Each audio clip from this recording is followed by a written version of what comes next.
Good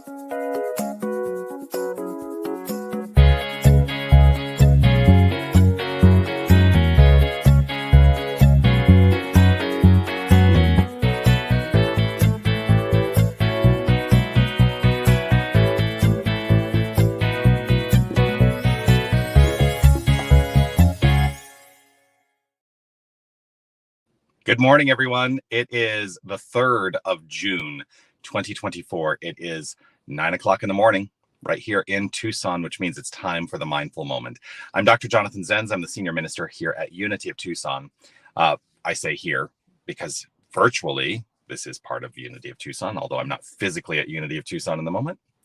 But yes, I'm the senior minister at Unity of Tucson. Unity of Tucson is an inclusive and loving spiritual center right in Tucson, Arizona, where we teach the principles of new thought with this in mind, that as we learn the principles of new thought, we can utilize them if we choose to enhance the quality of our lives through mastering spiritual understanding, developing personal purpose and a spiritual path. So if that is something that appeals to you, welcome.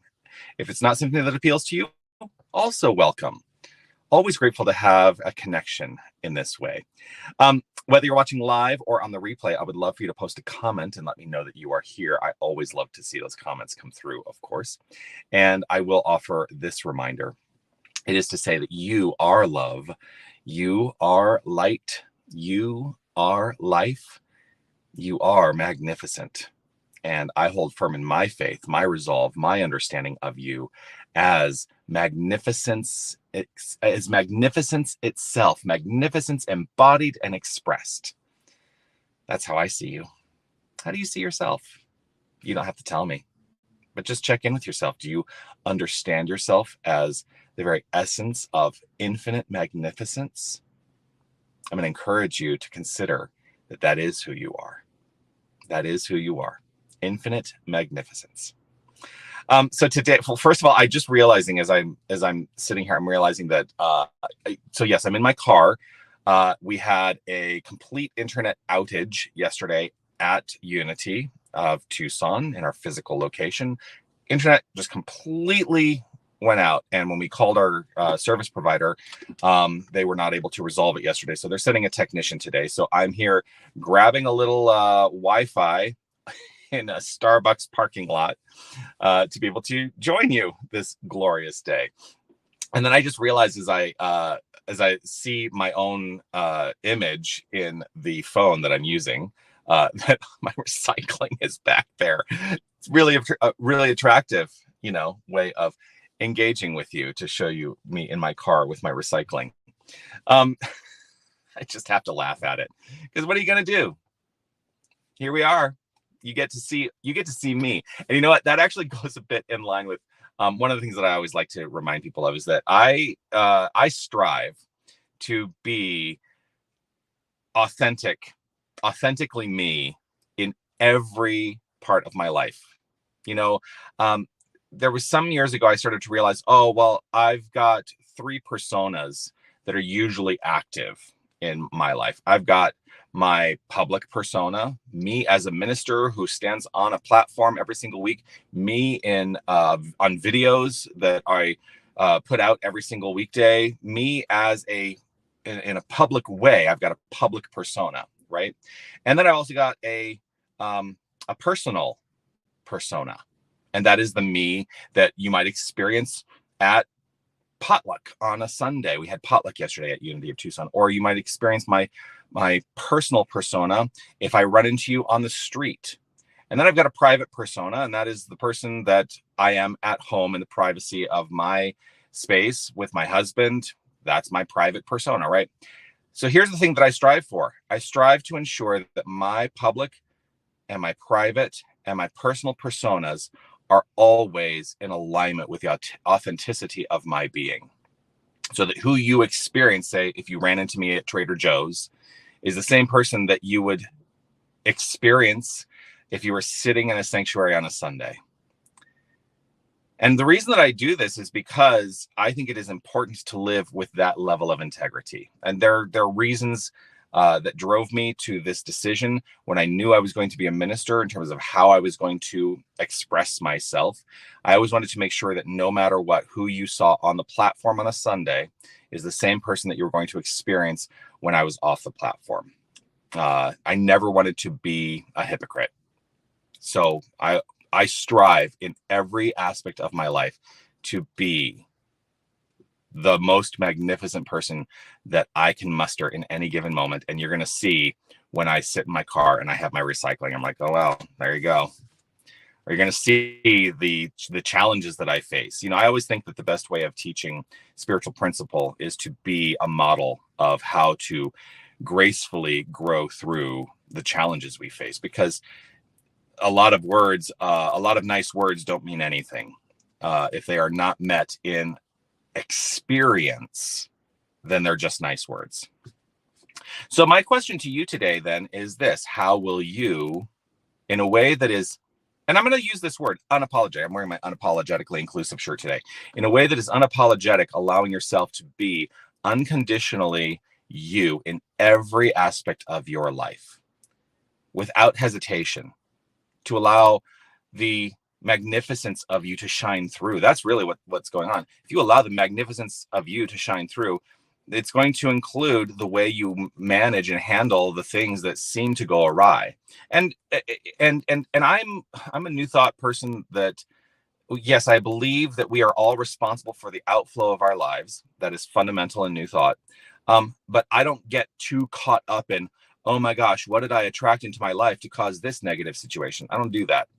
What I do is I realize that in the experience of those situations, rather than go on the hunt for what caused it to begin with, I engage a new cause. I take responsibility in this moment to allow something new to flow forth. And that for me is a more powerful point of view in terms of New Thought. That's my opinion.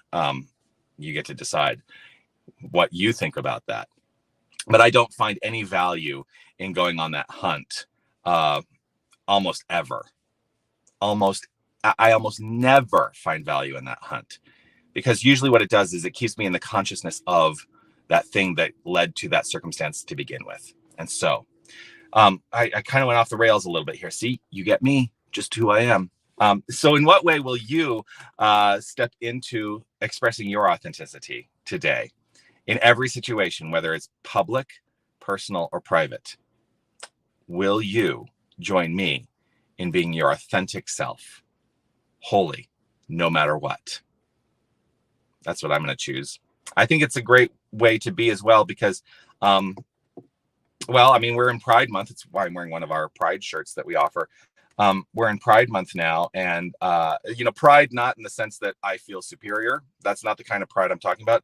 I'm talking about an inner pride that says, yes, I can be my authentic self without hesitation, and trust and know that in doing so, I am welcoming the world into my life.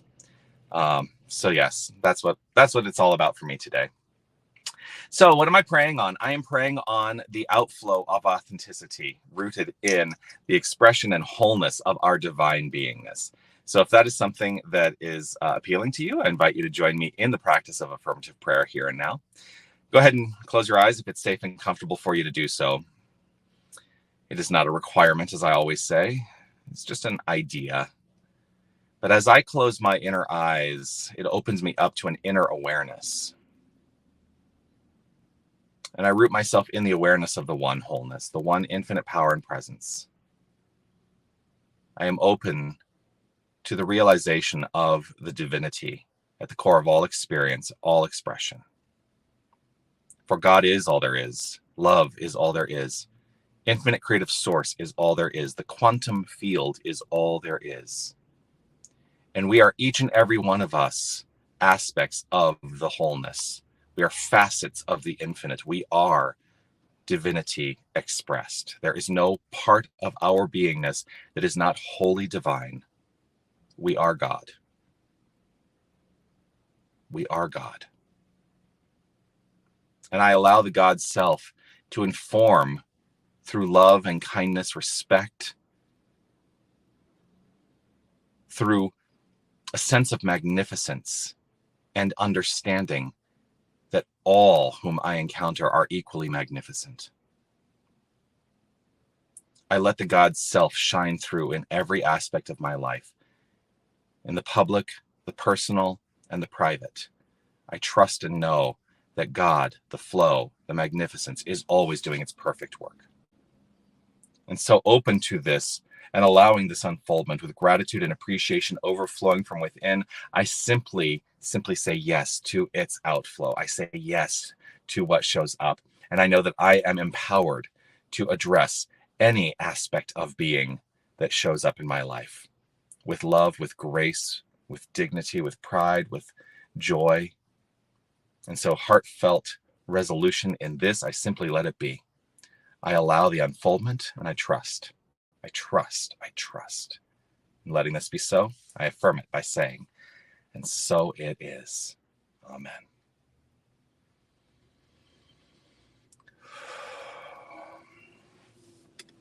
And so it is. Thank you. Thanks for being with me. Always a delight to share this time with you. So I do want to do a little follow-up. Last Friday, I said that there might be some. I posted just a post because I didn't do the mindful moment on Friday, and I said that there's probably going to be a change coming up, and there is indeed going to be a change. I am no longer going to be doing the mindful moment on Fridays.